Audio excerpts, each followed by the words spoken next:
Hello, this is Raquel Richards Kelly, Tampa Bay area realtor, and just wanted to come and talk to you a little bit about a question that I've been getting asked quite a bit is, am I ready to buy a home? So there are three components to check whether or not you are ready to buy a home, which I'm going to touch on in this video.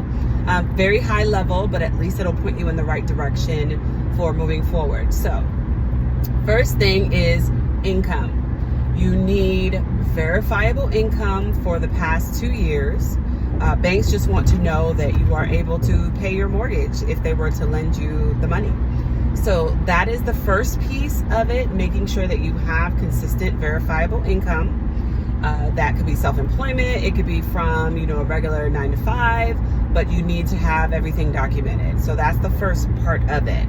In addition to that, you need to make sure you have cash on hand. A lot of buyers don't realize that there are expenses that you'll need to pay for upfront, such as inspections and appraisals. So for example, with inspections, the normal two that most people get are 4-point inspection and the wind mitigation. Those tend to range about $300 to $500. Sometimes they're a little bit more, sometimes they're a little bit less, just depends on the circumstances. Based on what type of home you're buying, you may need additional inspections like termite.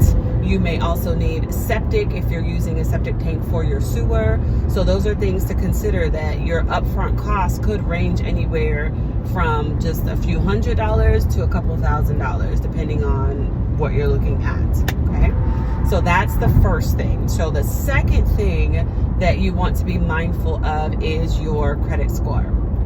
People tend to freak out about this subject right here, but that sweet spot is right between 620 and 680. That's considered fair credit. So if you fall within that range, most lenders will pre-qualify you for a loan.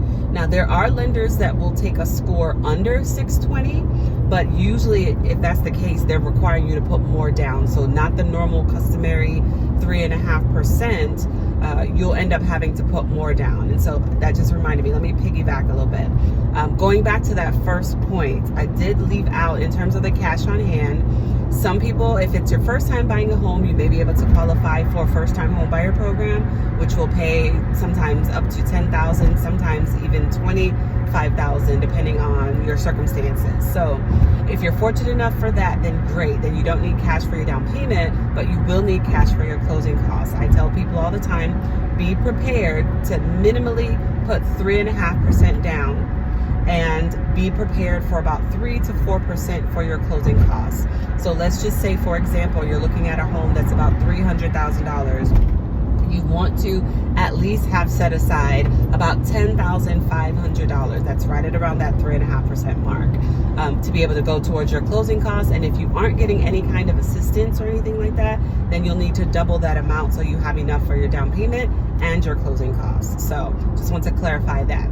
Now, moving back to point 2, credit score. 620 to 680 is reasonable. That's considered fair credit. Then you want to, of course, you want it to be higher than that, but that's usually what they look for.